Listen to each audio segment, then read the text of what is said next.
What's up, YouTube? It's your boy Thomas back again with another rendition of Truth Be Told. Now, I ain't seen a whole lot going on in the news this week, or this past week. I did see something to do with the whole Olympics and the black woman who, I don't know her name, got like third place in some type of hammer throw competition or something like that, and she basically shamed the American flag by not even looking at it. Wouldn't have anything to do with it, was covering her head and everything. She was really pissed that she got third place, so she threw a temper tantrum basically. And I did see all that being talked about, and I totally agree with everyone else, every American, that she should not be in the Olympics, that she should be taken off of the team for disrespecting the flag, because she's there to represent this country. And she's not doing that. If she don't want to be a part of this country, she can leave. And that goes for anybody else who does not want to be a part of this country. Anyways, I saw all that crap. It was nonsense. People like that should not be on Olympic teams. Period. Anyways, that's the only news I really saw. The thing I want to talk to you about this week is I just got done watching all 3 seasons of the DareDevil television show. Now, I honestly was not going to watch any of the Marvel television shows. I was told they weren't all that great. They were okay. However, I was told the DareDevil series was actually pretty good, so I went ahead and decided to go ahead and watch it for something to watch.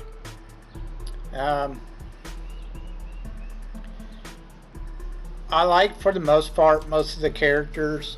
I think the actress who's playing Paige, the blonde, is kind of she's annoying.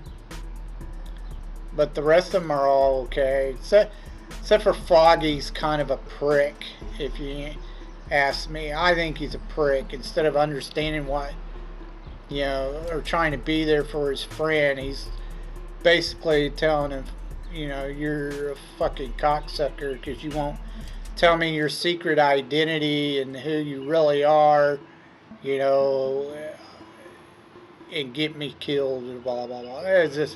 It was fucking ignorant when he went off on him. It was dumb. But anyways, like I said, I like most of the characters. I like the guy who plays Kingpin. He does a phenomenal job playing Kingpin. The main guy who plays Daredevil, he's alright. I just wish they would have got a different actor to play Daredevil. He doesn't quite fit the role. Not quite. Almost, but not quite. He's a little off. It's a little off for me, for that actor. He doesn't get the suit in the first season until like the very last episode. And he makes a few enemies and then makes a couple new friends. But it was kind of disappointing to know that he did get the suit till the last episode. But that all changed for me eventually anyway. By the 3rd season, I actually liked the black suit he's wearing better than I do the fucking suit, that rubber suit they made for him, red suit. I don't know. I like the black better than I did the red suit.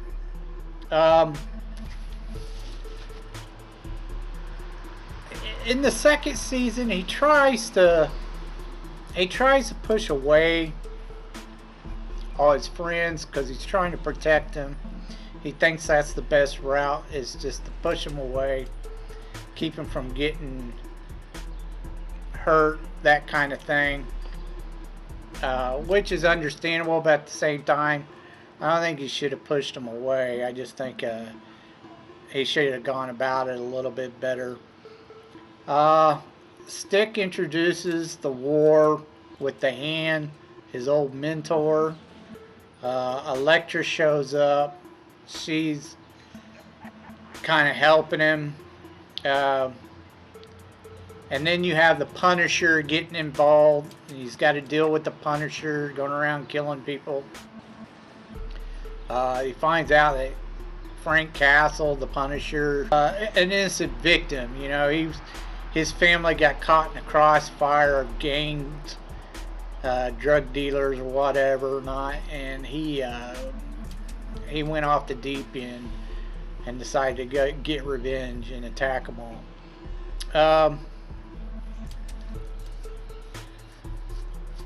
At some point in time, Elektra is revealed as this black sky thing. It's supposed to be like some mystical weapon against the group that they're fighting called the Hand.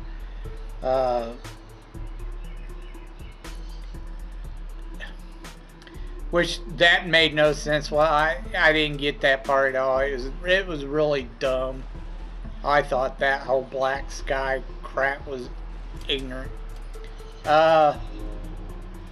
He does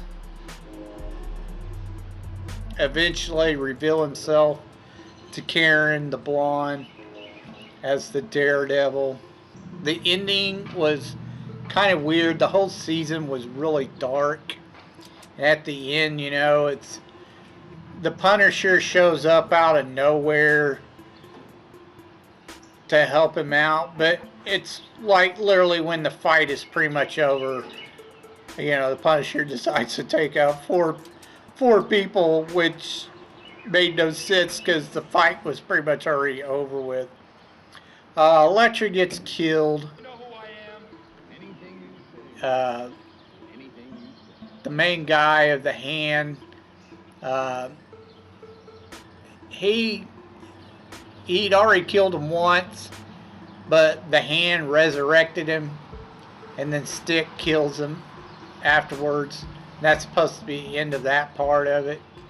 However, after they bury Elektra at the end of season 2, you see that they find out she gets dug up, and the Hand places her in that coffin with, like, where they drain blood into the coffin to resurrect people. Kind of like a vampire kind of thing. Is dumb, is weird. But anyways, that's where they leave off season 2. Now, when I started season 3, I was a little confused because I didn't know what was going on. Because between season 2 and season 3, they do the Defenders show, and the whole Elektra story arc in that is ended there. So I haven't seen that. I don't know what happens in between season 2 and season 3, except for you know, he ends up fighting the Hand again with the Defenders. Season 3, Kingpin figures out a way to get out of prison and try to take over the city again. Daredevil's got to stop him. He no longer uses the suit. He got rid of it. He goes back to the original black suit, which I like. He then, you know, Karen and Foggy, his best friend, it's all messed up. They really are angry with him, but decide to help him anyway. You find out about Karen's secret of killing Fisk, or Kingpin's best friend or whatever. She finally reveals that to both of them. Everyone pretty much knows who the Daredevil is by now. Everybody knows it's Matt Murdock, which is just dumb and retarded. The Bullseye character, it kind of irritated me because They never once called him Bullseye, not one time throughout the entire season. They just called him by his real name. So he never actually gets called Bullseye. But you know who he is. Through most of the season, he's dressed up as Daredevil, pretending to be Daredevil to set him up. And I don't know, that kind of irritated me too. I'd rather see him in his Bullseye suit.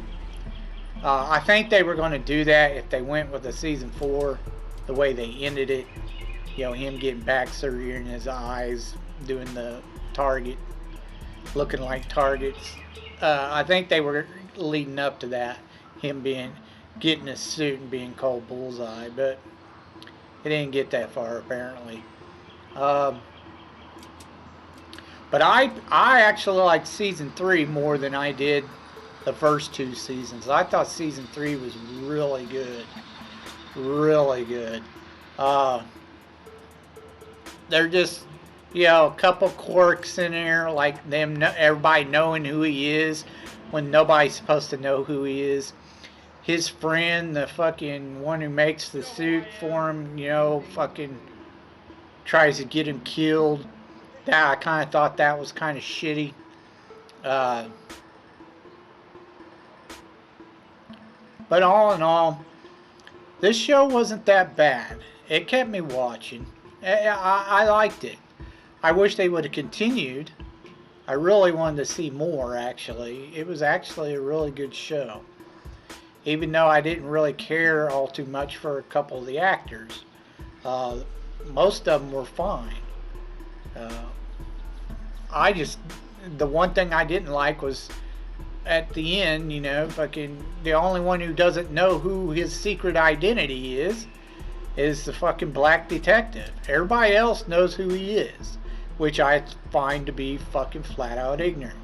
But anyways, 2 thumbs up. Great show. If you're looking for a superhero show to check out, check it out. You won't be disappointed. I highly recommend it. Let's move on to your B-movie review. Okay, Movieholics. This week is Action Week.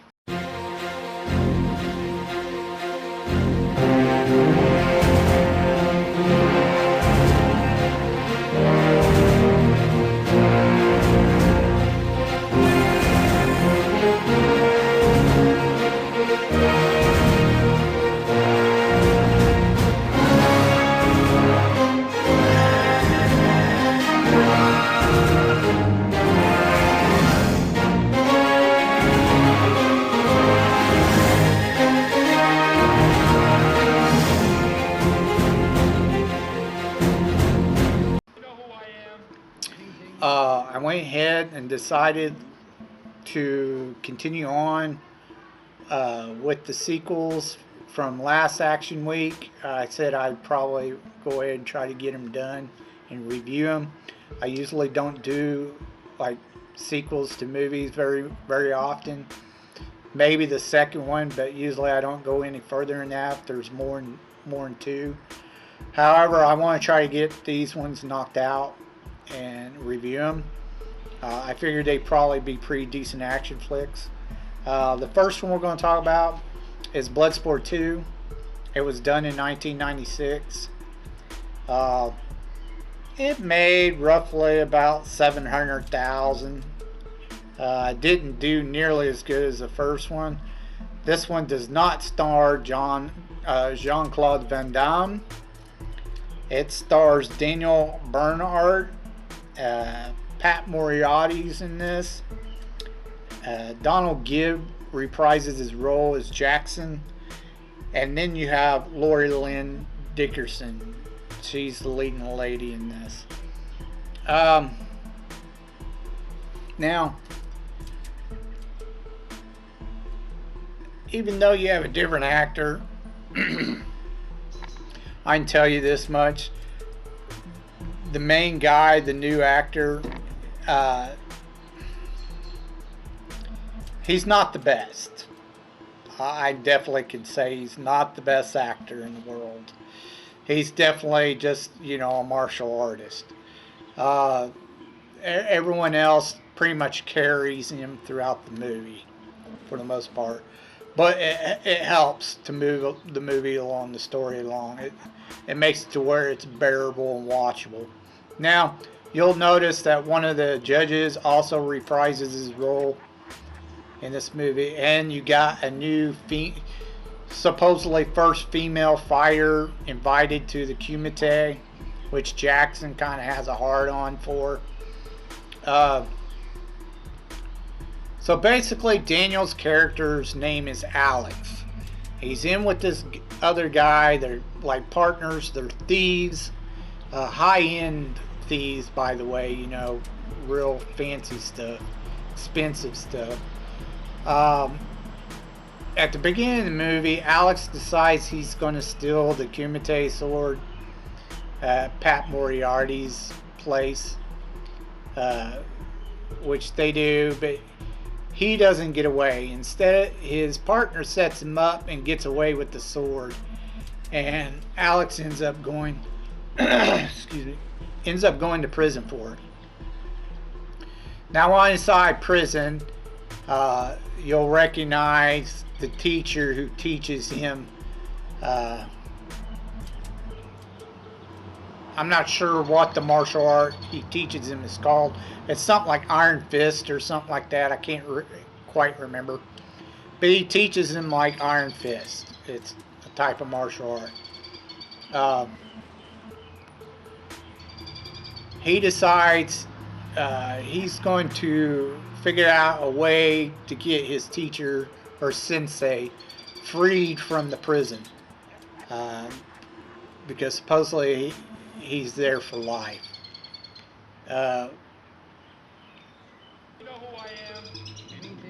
Pat Moriarty, before the Kumite starts, he still hasn't found the sword. So he frees Alex and asks him to go find the sword. And Alex says he plans on it. He would gladly do it because he wants to free his teacher and return the sword. Redeem his honor, supposedly, or whatever. Now, there is a guard at the prison who does not like Alex. He enters the Kumite, and he is the new Bolo Young character. You know, he's the new bad Korean dude, bad guy that he's got to take out.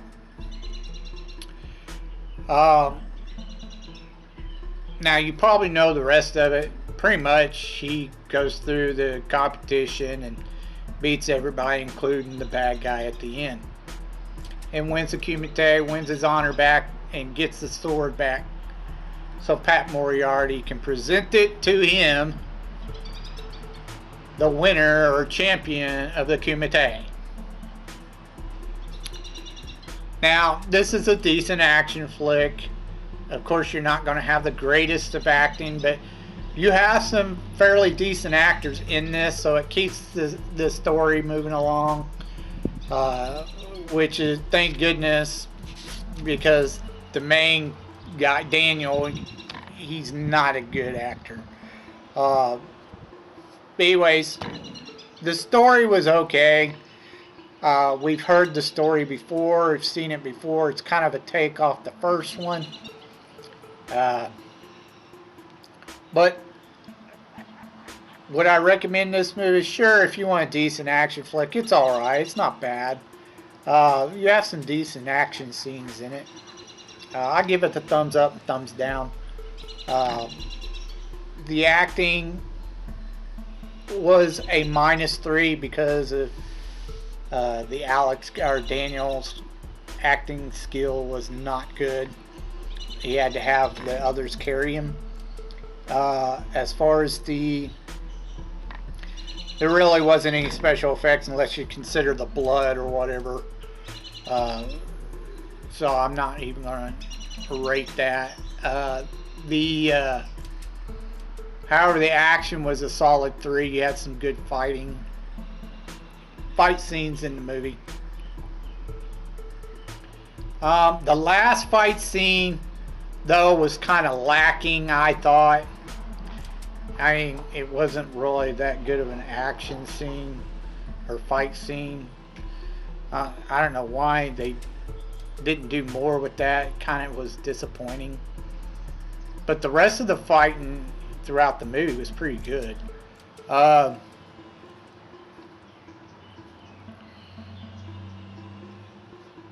Story-wise, like I said, it's kind of take off the first one, sort of. So I give it a -3. The story wasn't all that great.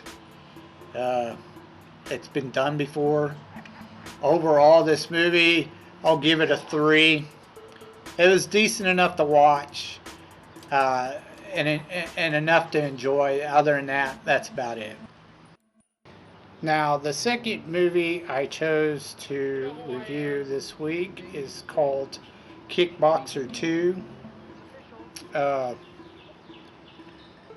Again, I haven't seen any of these sequels. I'd only seen the very first ones. Uh, this one starred Sasha Mitchell and Heather McComb as the leading lady. There was no box office numbers for this one. I think it went straight to video. Now, you might recognize Sasha because he's from the sitcom in the 90s called Step by Step, and he played Cody, the boyfriend. And he literally plays practically this. I mean, he acts the same way in this movie. This is one of those where the actor's not really that good, and all the other fellow actors has to carry him. Now, you'll recognize some of the other actors in this movie. They're fairly well known. Now, in this sequel, again, there is no Jean-Claude Van Damme. Kurt and Eric, which were the older brothers from the first movie, they are killed by Tao Pao with a gun, including the niece of the teacher from the first film. All three of them are killed by Tao Pao. Now, Thailand thinks they need to redeem their honor, and so does Tao Pao, so they force him to come to America to fight and beat the last Sloan brother, which is played by Sasha.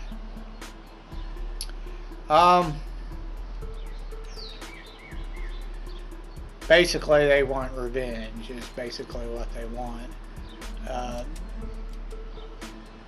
So, the guy who comes over, which you'll recognize, he has to manipulate Sasha's character into fighting Tao Pao. He does this by having Tao Pao kick the shit out of and nearly kill one of his students. So, of course, Sasha says, fine, I'll fight you.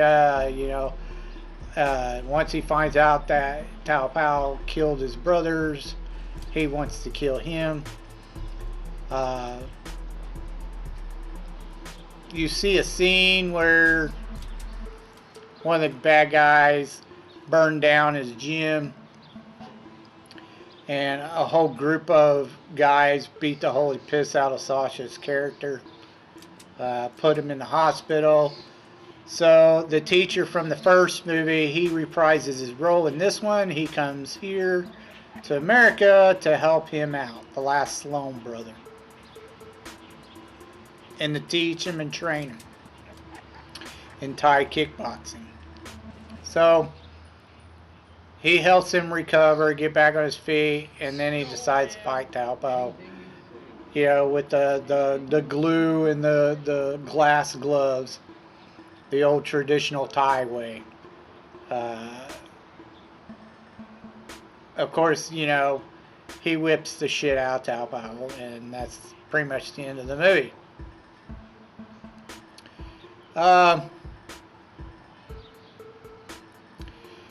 Would I highly recommend this movie? Not really.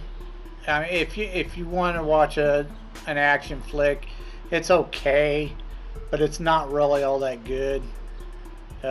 Again, the other actors, they had to carry Sasha Mitchell along. It's okay. I give it a thumbs up, thumbs down. You know, if you're wanting something to watch and you're wanting an action flick to watch, it's okay for what it is. But don't expect, you know, great action. Some of the fighting, there wasn't really as much fighting in this. It was okay, but it wasn't all that great.